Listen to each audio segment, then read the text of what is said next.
जय बोलो कलिका सर्वज्ञ आचार्य कुंद कुंद देव की जय हो। जय बोलो अद्भुत चंद्र आचार्य देव की जय हो। जय सेन आचार्य देव की जय हो। जय बोलो चार चक्रवर्ती आचार्य शांति सागर जी महाराज की जय हो। जय बोलो प्रातः सिंह गुरुदेव समंत प्रभु महाराज की जय हो।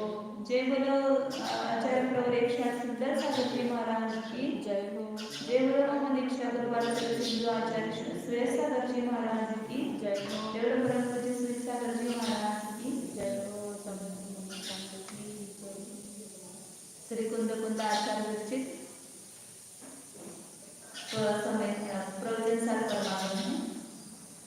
इसमें पहला ज्ञान तत्व प्रज्ञापन, उसमें ज्ञान प्रपंच अधिकार चल रहा है।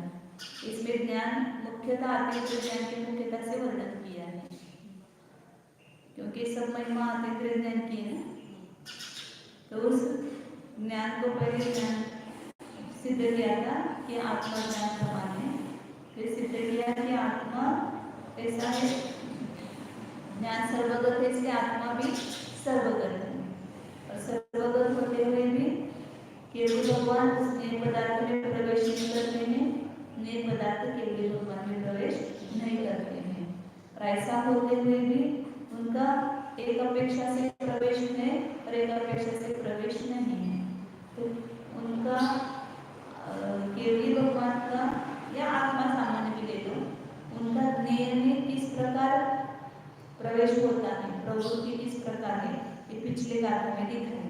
उसको दृष्टांत देकर के कि नील मणिरत्न जो है, जैसे दूध को दूध में डाला हुआ दूध में व्याप्त होता है, दूध में व्याप्त होते हुए भी दूध रूप होता नहीं है, क्या दूध रूप होता नहीं है। इसी प्रकार आत्मा नए पदार्थों को जानते हुए भी नए में प्रवृत्त हुआ, जानने की अपेक्षा से, जानने की अपेक्षा से प्रवृत्त करते, ज्ञान प्रभा से पदार्थों को व्याप्त करता है। जैसे दूध अपनी प्रभा इंद्रनीलमणि अपनी प्रभा से दूध को नीला करता है, व्याप्त करता है। उसी प्रकार यह आत्मा ज्ञान के द्वारा संपूर्ण पदार्थों को जानता है। इस अपेक्षा से ज्ञान में पदार्थों में आत्मा गया, ये प्रवेश इस प्रकार से नहीं, इस दृष्टांत की अपेक्षा, मतलब उसमें प्रवृत्ति करते हुए भी उस रूप होता नहीं है। अब वो उल्टा दो उधर से दिखाते कि ज्ञान पदार्थ ज्ञानगत है, ज्ञान पदार्थगत है। तो ज्ञान किस रूप से पदार्थ में रहते वो दिखाया। अब पदार्थ ज्ञान में रहते कैसे, वो यहाँ पर अगले गाथा में 31 नंबर की गाथा है, उसमें समझा रहे हैं। एवं अर्थाः ज्ञानी वर्तन्ते इति संभावयति। अब एवं इस प्रकार, पीछे भी गाथा में बताया था ना, इस प्रकार ज्ञान पदार्थ में रहता है। अब यहाँ पर इस प्रकार पदार्थ ज्ञान में रहते हैं, इस प्रकार मतलब किस प्रकार, वो आगे गाथा में समझाते हैं। ये पदार्थ जो है वो ज्ञान में रहते हैं, किस अपेक्षा से कहते हैं। जदितेन संचयार्थाः, जदितेन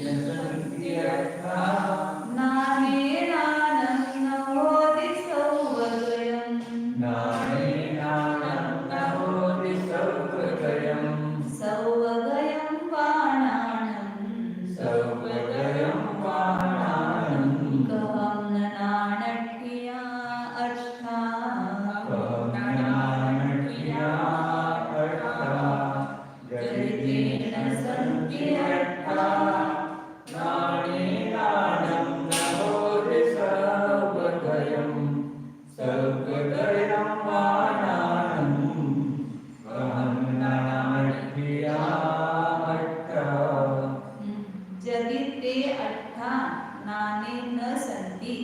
यदि वे पदार्थ ज्ञान में नहीं है तो ज्ञान पदार्थ ज्ञान में गए नहीं तो नानम सर्वगयम न होगी, ज्ञान सर्वगत नहीं होगा। यदि इंद्रिय मणि की प्रभा उसको दूध में व्याप्त नहीं होगी तो दूध में इंद्रिय मणि है, ऐसा नहीं कहा जाएगा। इसलिए यदि वे पदार्थ ज्ञान में नहीं ऐसा कहेंगे, ज्ञान में जाते नहीं या ज्ञान में प्रवृत्त होते नहीं तो ज्ञान सर्वगत कैसे हो पाएगा। जैसे बाहर के मयूर आदि पदार्थ हैं, यदि वे दर्पण में नहीं गए हैं, दर्पण में उनका प्रतिबिंब नहीं चलता तो दर्पण में है कैसे कहा जाएगा, या दर्पण पूरे पदार्थ के प्रतिबिंब स्वरूप ऐसा कैसे कहा जाएगा। ज्ञान को सर्वगत तभी कहा जाएगा ना कि ज्ञान सभी पदार्थों में प्रवृत्त होगा और पदार्थ उस ज्ञान में जाएंगे तो ये उसको सर्वगत कहा जाएगा ज्ञान। यदि पदार्थ ज्ञान में नहीं गए मतलब जाने नहीं गए, मतलब जानने की अपेक्षा है, नहीं जाने नहीं गए तो ज्ञान को सर्वगत ऐसा उतने नहीं होगी। सर्वगत इसलिए जो कहते कि वो सब पदार्थ है उसमें, वो इसलिए ज्ञान उस सब में व्याप्त है। जैसे वो फिल्म की रील है वो पर्दे पर प्रकट हुई है तो वो है तो फिर पर्दे पर संपूर्ण चित्र है वो प्रकट होंगे। यदि ये पदार्थ ज्ञान में जाने नहीं जाएंगे तो ज्ञान को सर्वगत कैसे कहेंगे। तो इसलिए पदार्थ गए हैं ज्ञान में मतलब जाने की अपेक्षा से ही नए हुए हैं, उन्होंने अपनी क्रियाकार को ज्ञान में सौंप दिया है। इसलिए और सर्वगत माना अथवा आप कहते हो कि ज्ञान सर्वगत है तो कहम न नानठिया अट्ठा, तो पदार्थ ज्ञान से कैसे नहीं है। यदि पदार्थ ज्ञान में नहीं गए तो ज्ञान को सर्वगत कैसे कहेंगे, नहीं कह सकते। और यदि ज्ञान सर्वगत है आपका कहना है तो पदार्थ ज्ञान स्थित ये बात सिद्ध हो गई, क्योंकि सर्वगत ये संज्ञा ही ज्ञान को कब आएगी। यदि वो सब पदार्थ उस ज्ञान में प्रविष्ट हुए हैं, पदार्थ ज्ञान में जाने गए हैं तो ये तो ज्ञान को सर्वगत कहेंगे। इसलिए ज्ञान जैसे अन्य पदार्थों में है ऐसे पदार्थ भी ज्ञान में गए हुए तो जानने की अपेक्षा से ही लगाना, अपने प्रदेशों से नहीं गए हैं। वस्तु सर्वथा निरपेक्ष नहीं है ऐसा कह सकते हैं। हाँ, एक अपेक्षा से कह सकते हैं। सिद्धि जो है ज्ञान की ज्ञेय की अपेक्षा से सिद्धि है, ज्ञेय की ज्ञान की अपेक्षा से सिद्धि है। दोनों का अस्तित्व सिद्ध परस्पर नहीं है, स्वतंत्र अस्तित्व दोनों का। ज्ञान का अस्तित्व स्वतंत्र है, ज्ञेय का अस्तित्व स्वतंत्र है, लेकिन सिद्धि दोनों की परस्पर। जैसे कर्ता की अपेक्षा से कर्म है, कर्म की अपेक्षा से कर्ता है। कर्मम पडुच्च कर्ता कर्ता रब्ध पडुच्च कर्माणि, है ना, सिद्धि दोनों दिसते हैं ना, दूसरे प्रकार से उसकी सिद्धि देखी जाती है। लेकिन उसी प्रकार यहाँ पर ज्ञान को सिद्ध करने के लिए हमें ज्ञेय की अपेक्षा लेनी पड़ती है। ज्ञान इसको जानता है, उसको जानता है, उसको जानता है, स्वर पर को जानता है, और पदार्थ जो है वो उसमें जाने जाते हैं। तो ज्ञेय ये संज्ञा क्यों हो गई, क्योंकि ज्ञान ने उसको जाना है। और ज्ञान की न्यायिक संज्ञा क्यों हो गई, क्योंकि ज्ञेय को जानता है। तो ज्ञेय न्यायिक संबंध जो है परस्पर सापेक्ष है, लेकिन ज्ञेय स्वतंत्र अस्तित्व से युक्त ज्ञान के कारण ज्ञेय नहीं है और ज्ञेय के कारण ज्ञान नहीं है। यही सब जगह सिद्ध करना है। दोनों की स्वतंत्रता रखकर ही दोनों में एक निमित्त नैमित्तिकता है। ज्ञान के लिए ज्ञेय पदार्थ निमित्त, ज्ञेय के लिए ज्ञान निमित्त है, ऐसा बताना। अनेक पद्धति से आचार्य समझाते हैं, अलग अलग दृष्टांत देकर, अलग अलग युक्तियों से। टीका पढ़ना यदि खलु निखिल आत्मीय ज्ञेयाकार समर्पण द्वारेण अवतीर्णः सर्वे अर्थाः न प्रतिभान्ति ज्ञाने तदा तन्न सर्वगतम् अभ्युगम्येत गम्येत बराबर। यदि खलु खलु ने निश्चय से वास्तव में यदि निखिल आत्मीय नेयाकार समर्पण द्वारे न संपूर्ण अपने नेयाकारों को समर्पण के द्वारा अवतीर्ण हुए सभी पदार्थ ज्ञान में प्रतिभाषित नहीं होते तब वह ज्ञान सर्वगत नहीं स्वीकार किया जा सकता था। पदार्थ ने क्या समर्पण किया है? अपना आकार ज्ञान को दे दिया है, जानो तो हमको, हमने मना करके आपको जानने के लिए समर्पण कर दिया पदार्थों ने ज्ञान को।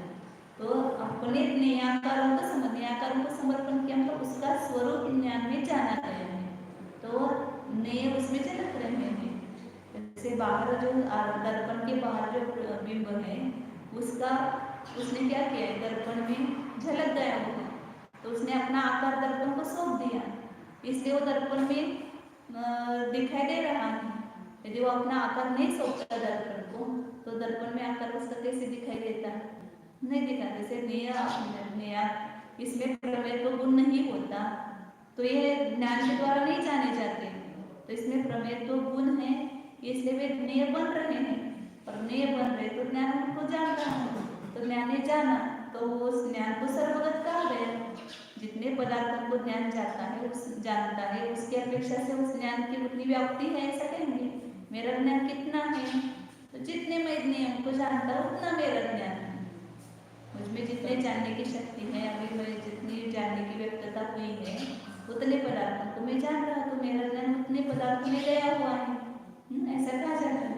तो नेय क्या करते हैं? अपना आकार ज्ञान को समर्पण करते हैं, वही पदार्थ ज्ञान में है, ऐसा समझना। नेयाकारों को सौंपना ही वो ज्ञान, पदार्थ ज्ञान में जाने जाना, यही तो उसको ग्रहण करना है, वो उसको उसका उसमें प्रवृत्ति है, पदार्थ के ज्ञान में प्रवृत्ति यही कहलाती है। मतलब वो प्रदेशों की अपेक्षा से उसमें जाते नहीं, केवल अपना उसका स्वरूप उस ज्ञान में जाना गया, पदार्थों का स्वरूप दर्पण में झलक गया है, उसका आकार प्रकार रंग जो है वो सब उसमें झलक जाते। तो दर्पण में पदार्थों ने क्या किया? अपना प्रतिबिंब सौंप दिया, इसलिए उस दर्पण में सब कुछ आ गया, ऐसा बोलते हैं, दर्पण में सब कुछ आ गया है। अभ्युपगम्येत्वा सर्वगतं तर्हि साक्षात् संवेदन मुकुरंद भूमिका अवतीर्ण प्रतिबिंब स्थानीय स्वीय स्वीय संवेद्य आकार कारणानि परंपरया प्रतिबिंब स्थानीय संवेद आकार कारणानि इति कथं न ज्ञान स्थायिनः अर्थाः निश्चीयन्ते। अभ्युपगम्येत्वा सर्वगतम्, यदि आप ज्ञान को सर्वगत स्वीकार करते हो तो साक्षात संवेदन मुकुरुंद, संवेदन मतलब ज्ञान को दर्पण की उपमा दी, मुकुरुंद मतलब दर्पण, उस दर्पण की भूमिका, उसकी जो तल है उसमें अवतीर्ण हुई कौन? प्रतिबिंब स्थानीय, अपने अपने संवेद्याकार, उस दर्पण का जो संवेद्याकार है, उस दर्पण में झलका हुआ जो मयूर का आकार है, वो दर्पण की स्वच्छता है ना, तो वो दर्पण का आकार है, वो मयूर का आकार नहीं है, लेकिन उसमें कारण कौन है? ये मयूर का आकार, बाहर के जो मयूर का आकार है उसमें कारण है, नहीं तो वो नहीं होता तो वैसा प्रतिबिंब क्यों झलकता? तो उसके वो प्रतिबिंब झलक नहीं है, वो निमित्त हुआ है। वास्तव में प्रतिबिंब झलका है वो दर्पण की स्वच्छता है, वो स्वच्छता की पर्याय है, वो दर्पण का ही आकार है, लेकिन वो आकार वैसा प्रकट होने में ये बाहर का मयूर जो है उसमें निमित्त हुआ है। इसलिए कहते हैं कि मयूर है, जो भी झलकता है वो है ना, मंदिर है, सूर्य है, वृक्ष है, सब दर्पण में झलक रहे हैं। अभी देखो फर्शी पर भी सब झलक रहे हैं, सब पेड़ दिख रहे उधर के, सब आकार आपके भी दिख रहे नीचे। तो ये वो उसमें जो प्रतिबिंब झलका है तो उसका आकार है, वो उसकी पर्याय है, लेकिन उसमें हम निमित्त बने ना, अपना दिख रहा है उसमें बिंब, तो हम उसमें निमित्त बने हैं। तो इसलिए ये तीन यहाँ पर तीन उन्होंने लिया है क्रम से, संवेदन मतलब ज्ञान मिलेगा। पहले दर्पण का ये करते हैं, दर्पण में झलका हुआ आकार, वो उसका संवेद्याकार, उसमें कारणानी, उसमें कारण कौन है? परंपरा से प्रतिबिंब स्थानीय संवेद्याकार कारणानी, प्रतिबिंब स्थानीय जो संवेद्याकार है उसके कारण कौन है? वो पदार्थ है। तो वो उसमें दर्पण में है ऐसा कहा जाता है, जो पदार्थ है वो दर्पण में है ऐसा कहा जाता है। उसी प्रकार ज्ञान, उस ज्ञान में ये जो अपने अपने संवेद्याकार है उसमें कारणभूत कौन है? बाहर के संवेद्याकार, मतलब इसका जो आकार है, इसका जो स्वरूप है वो हमारे ज्ञान की में वैसा आकार प्रकट होने में, वैसा स्वरूप जानने में निमित्त हो रहा है। तो वे कथम न ज्ञान स्थायी न अर्था निश्चयन्ति, वे ज्ञान स्थायी पदार्थ कैसे नहीं कहा जाएंगे? मतलब पदार्थ का आकार और फिर उसका ज्ञान में झलका हुआ ज्ञान, ऐसे तीन किया है इन्होंने, पदार्थ और पदार्थ का आकार मतलब पदार्थ का स्वरूप। वो पदार्थ का स्वरूप के लिए निमित्त कौन है? उपादान रूप से वो पदार्थ है, और उस पदार्थ का स्वरूप ज्ञान में झलका है, उसके लिए निमित्त कौन है? ये पदार्थ का आकार, बाहर बहिर्ज्ञ आकार, वो उसमें निमित्त है। तो ये अंतर्ज्ञ आकार हो गया। तो इसलिए वास्तव में ज्ञान किसमें व्याप्त है? उस अपने ज्ञेयाकार में व्याप्त है। ज्ञान कहाँ पर है? अपने ज्ञेयाकार में है, लेकिन उसमें निमित्त भूत ये पदार्थ है। तो पदार्थ तो बाहर ही है, और पदार्थ के आकार जो है वो ज्ञान में प्रकट हुए हैं।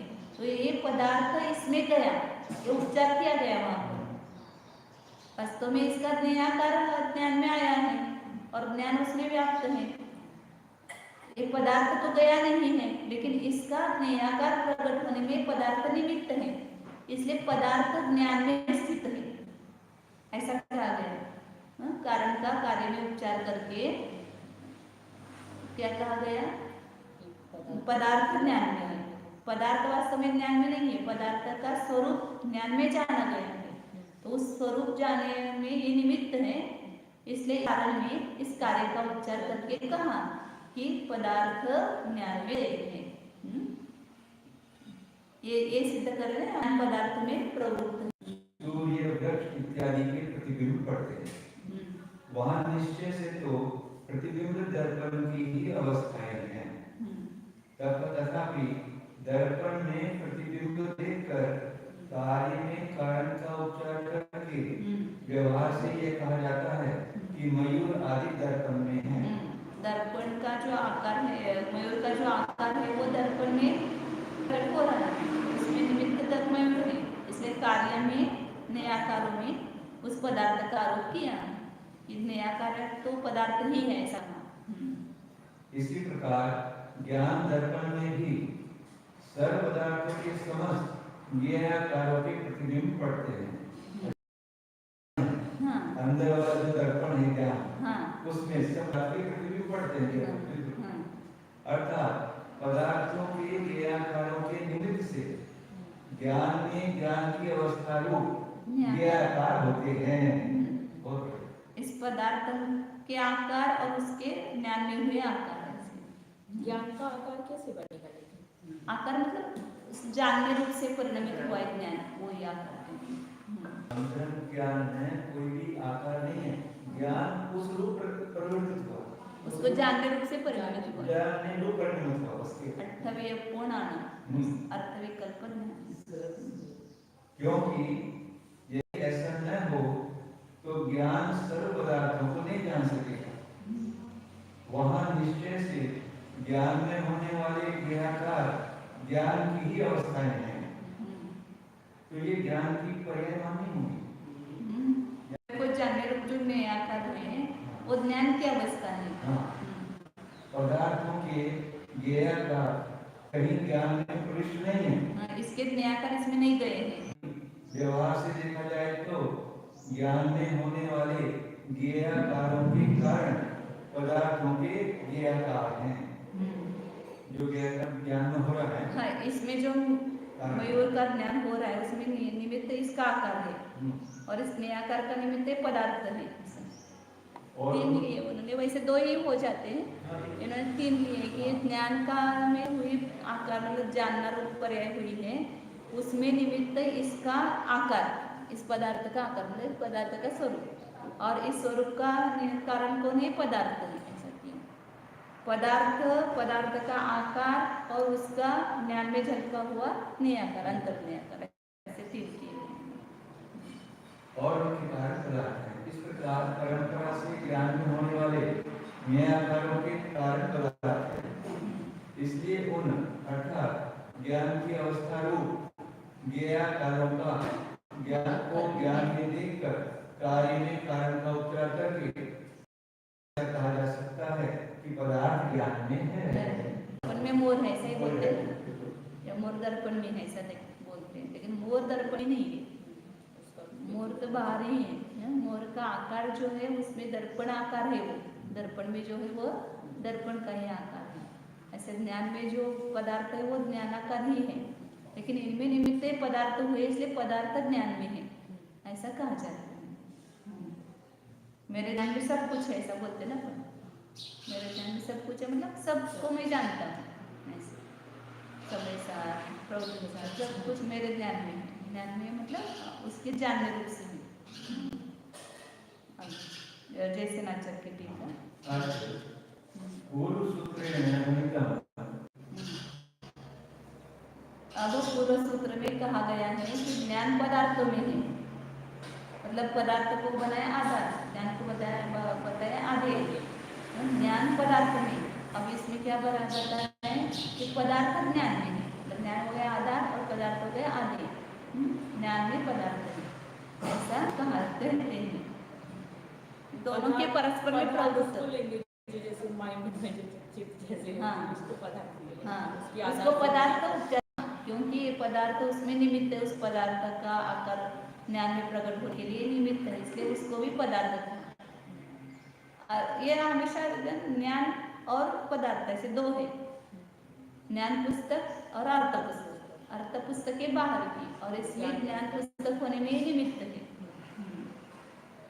यदि चेत एक पदार्थ स्वकीय परिचिति आकार समर्पण द्वारेण आदर्शे बिंबवत् न सन्ति क्व केवल ज्ञानी तदा ज्ञान सर्वगतं न भवति। ज्ञान चाहिए, ज्ञान तदा ज्ञानम न, हाँ चाहिए, ज्ञान सर्वगतं न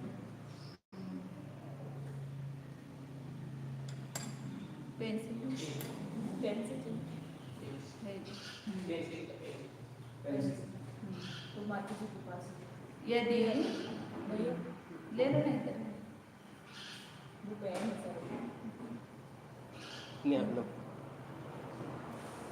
यदि वे पदार्थ स्वकीय परिचित्याकार समर्पण द्वारेण, अपने परिचित्याकार का समर्पण के द्वारा, आदर्श मतलब दर्पण में बिंब के समान नहीं होते, कहाँ पर? केवल ज्ञान, केवल ज्ञान में।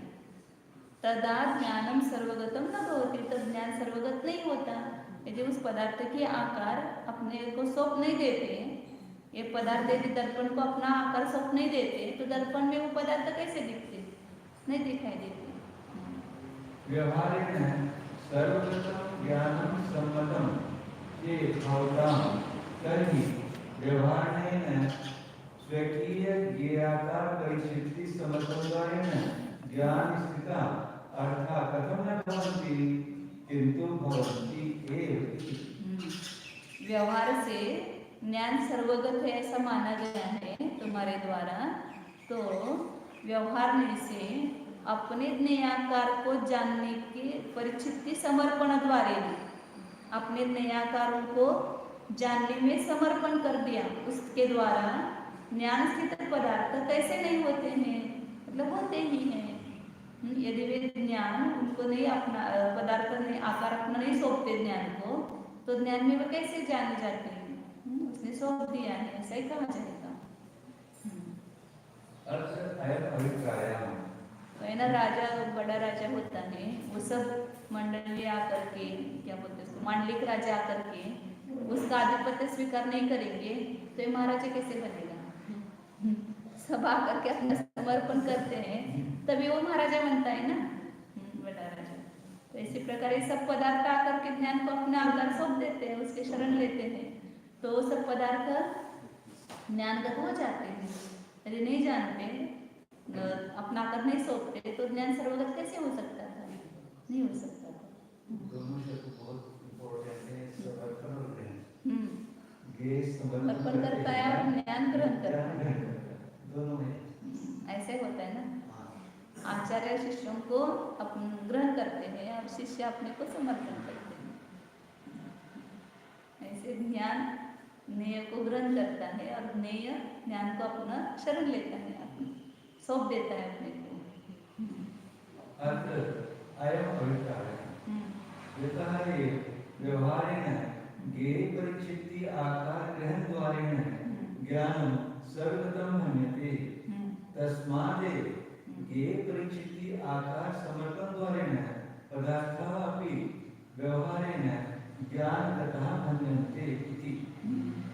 यहाँ पर यह अभिप्राय है कि जिस कारण से व्यवहार से ज्ञेय को जानने के आकार का ग्रहण करने के द्वारा ज्ञान सर्वगत कहा जाता है। मतलब ज्ञान जो है ज्ञेय पदार्थों के आकार को ग्रहण करता है, इसलिए ज्ञान को सर्वगत कहते हैं। और तस्मादेव उसी कारण से ज्ञेय परिचित्ति आकार समर्पण द्वारा ज्ञेय को जानने का जो आकार है उसको समर्पण किया ज्ञेय पदार्थ ने, अपना नया आकार ज्ञान को सौंप दिया, इसलिए पदार्थ भी व्यवहार से ज्ञानगत कहे जाते हैं। ज्ञान उन सब पदार्थों को ग्रहण करता है, इसलिए ज्ञान को सर्वगत कहते हैं।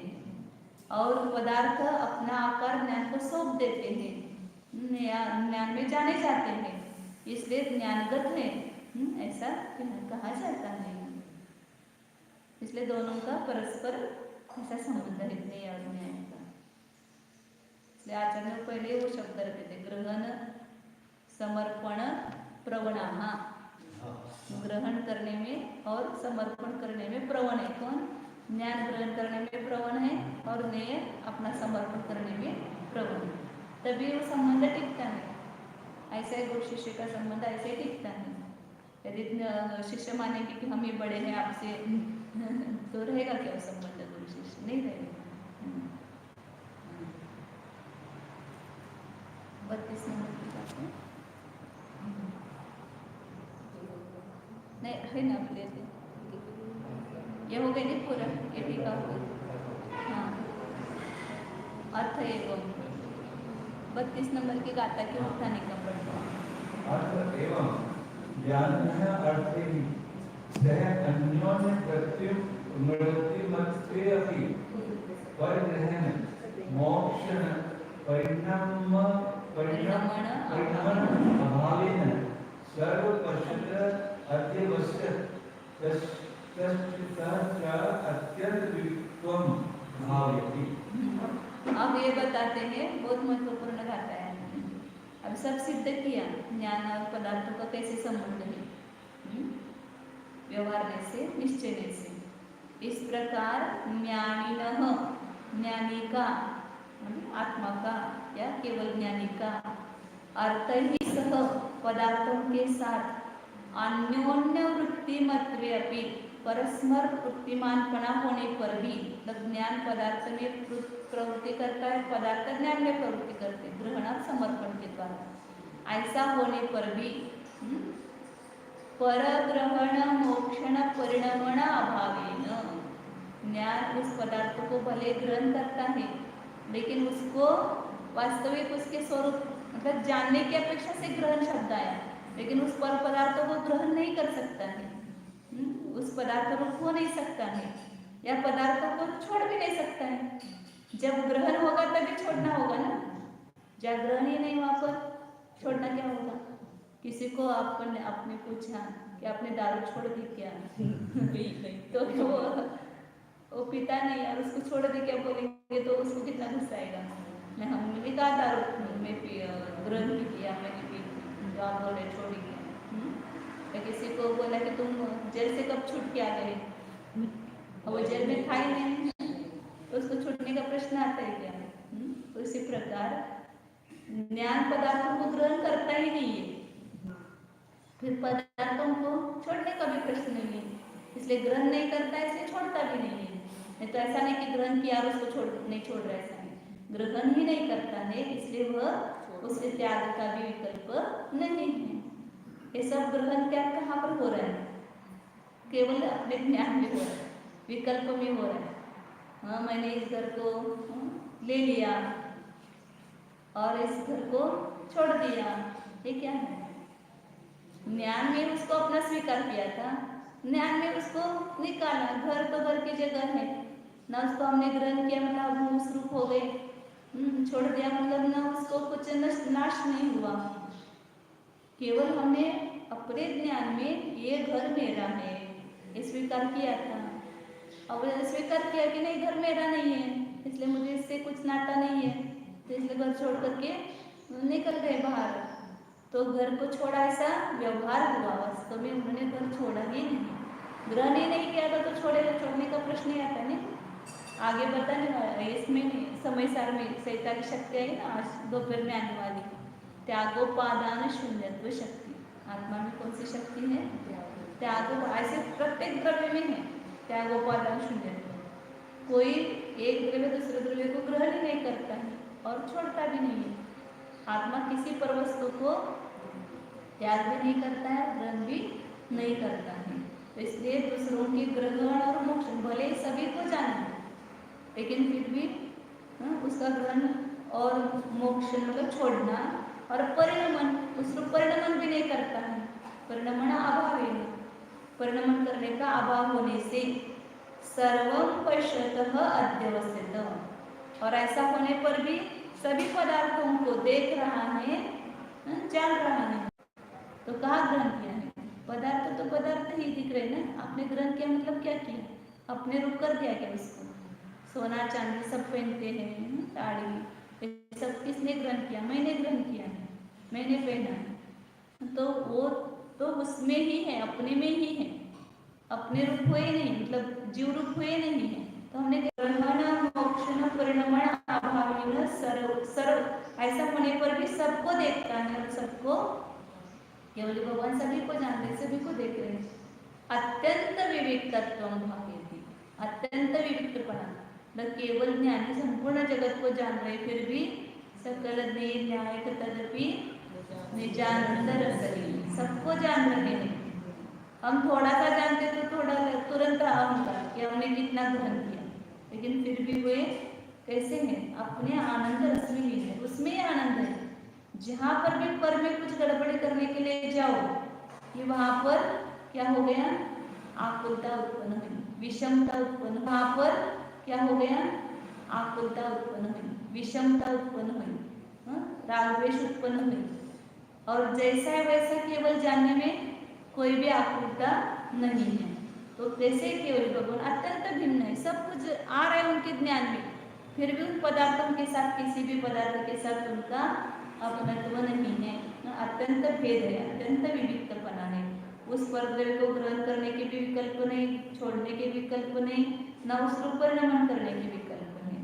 केवल जैसे वैसे जान रहे हैं और देख रहे हैं। तो ऐसे अत्यंत विविक्तपना भावेति कहते हैं। गेन्नदिने वणमुञ्चदे न परं परिणमति केवली भगवन्,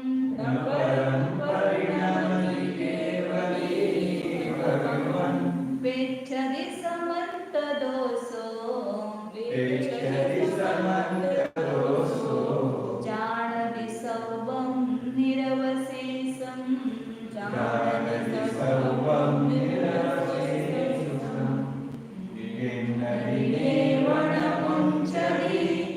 न परं परिणमति केवली भगवन्, वेच्छति समन्तदोषो जानति सर्वं निरवशेषं।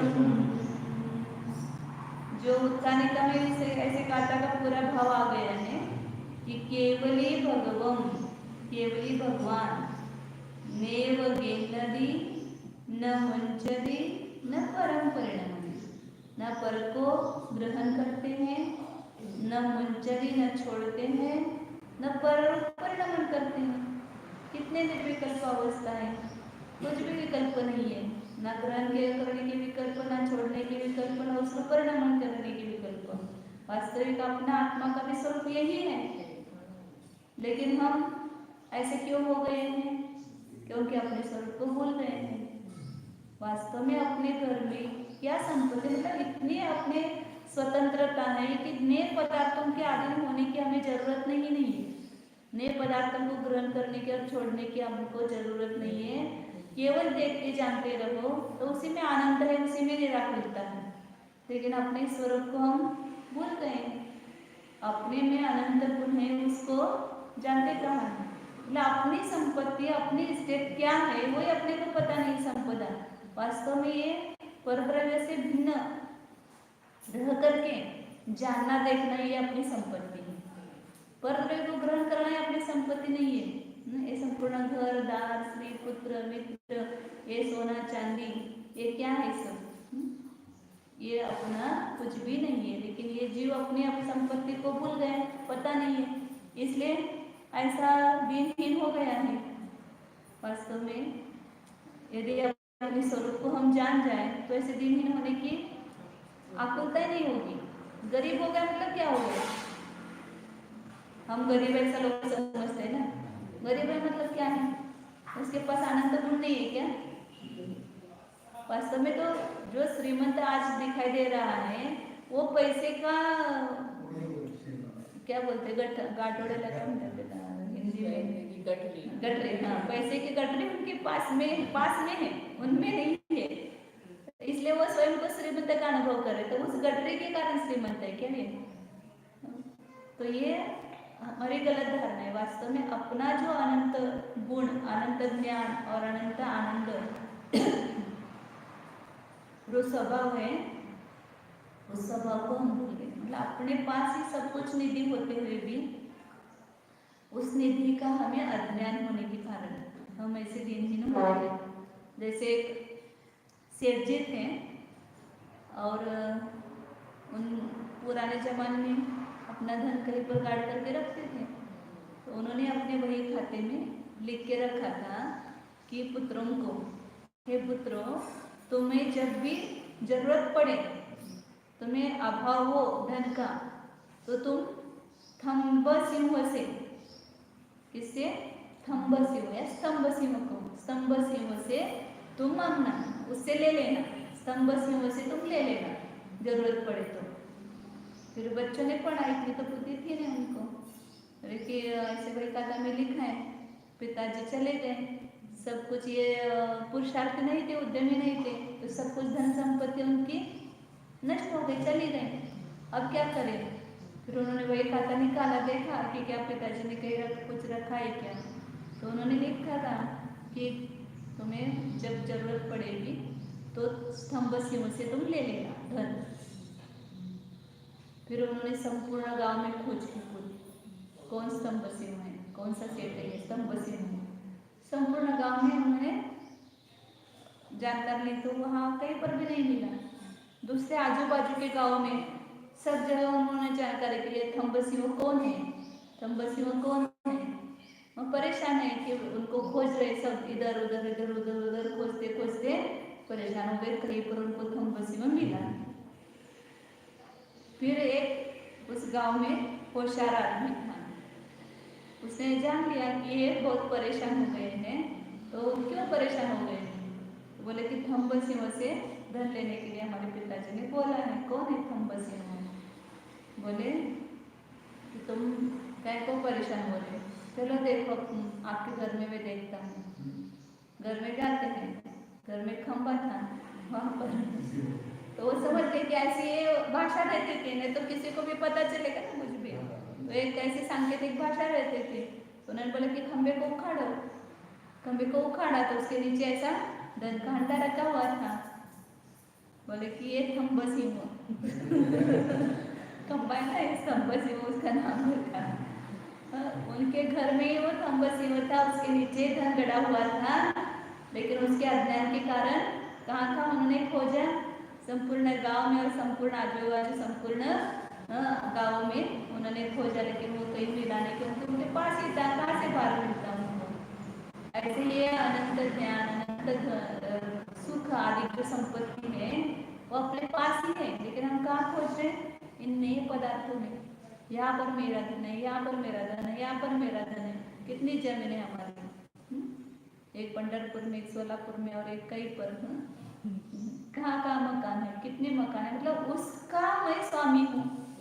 ये अंदर से इतना पढ़ते तो भी जाता नहीं है जल्दी, कि उसका जो ममत्व है, उसमें जो एकत्व है वो जाता नहीं है। क्यों नहीं जाता है? क्योंकि अपनी जो अंदर की निधि है उस निधि को पहचानता नहीं, उसको जानता नहीं।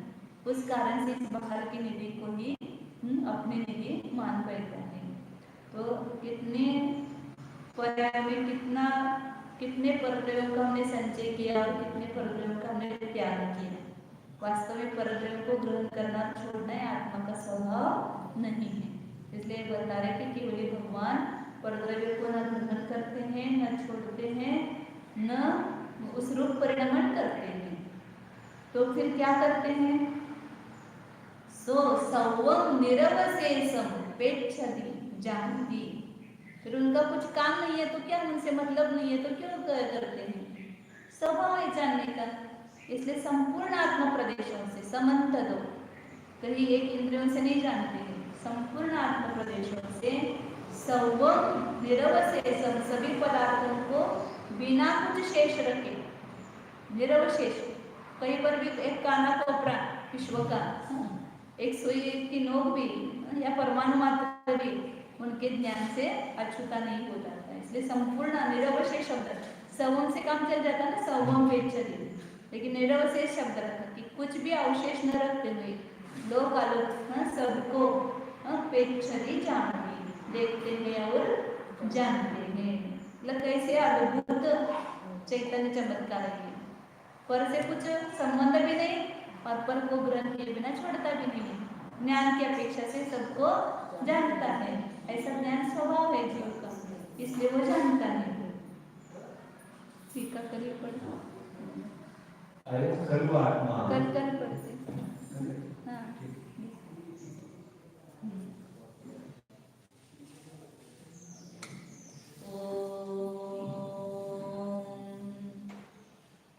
जानिए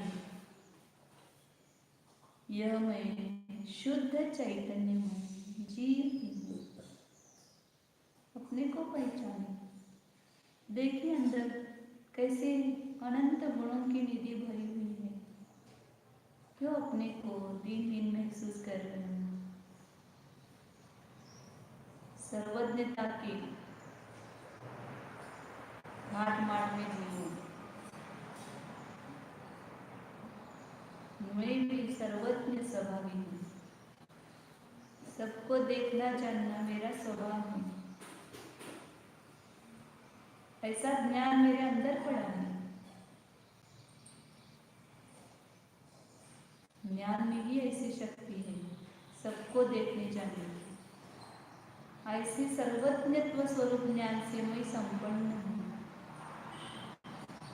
सहज ज्ञान संपन्न हूँ, मैं निरपेक्ष ज्ञान संपन्न हूँ, संकोचीर्ण ज्ञान संपन्न हूँ। ज्ञानावरण के शोक्षण की भी मुझे आवश्यकता नहीं है। ज्ञानावरण का शोक्षण तो मेरे अनंत ज्ञान का घात कर रहा है। उस शौक्षमिक ज्ञान से मित्रता छोड़े और अपनी ये जो स्वभाव ज्ञान है उससे अपनी मित्रता करो। और शौक्षमिक ज्ञान भी ये जान रहा है कि मैं नहीं हूँ, मैं सहज ज्ञान संपन्न ही हूँ। एक शौक्षमिक ज्ञान मेरा आपका स्वभाव नहीं है। शौक्षमिक ज्ञान तो विनाशशील है, पराधीन है, विषय के अधीन है। और सहज ज्ञान पर के अधीन नहीं है, सहज स्वाधीन है जानिए। ऐसे ज्ञान संपन्न अपने को अनुभव कीजिए क्षण के लिए।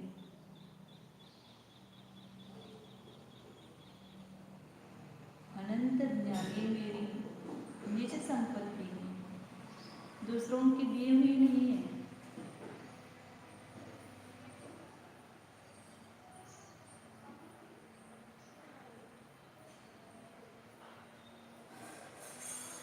अंदर एक ज्ञान प्रभु विराजमान है। उस न्यायक प्रभु का आदर कीजिए, जानिए इसको। हाँ, यह न्यायक नहीं है, अन्य कुछ नहीं है, शरीर में नहीं है, अन्य देह पदार्थ में नहीं है। देह पदार्थों के साथ मेरा कुछ भी संबंध नहीं है। मेरे संपूर्ण असंख्यात प्रदेश ज्ञानमय है। यही मेरा न्यायक प्रभु है, अन्य कोई मेरा प्रभु नहीं है। मेरा प्रभु मुझे ही में डोले, बाहर नहीं।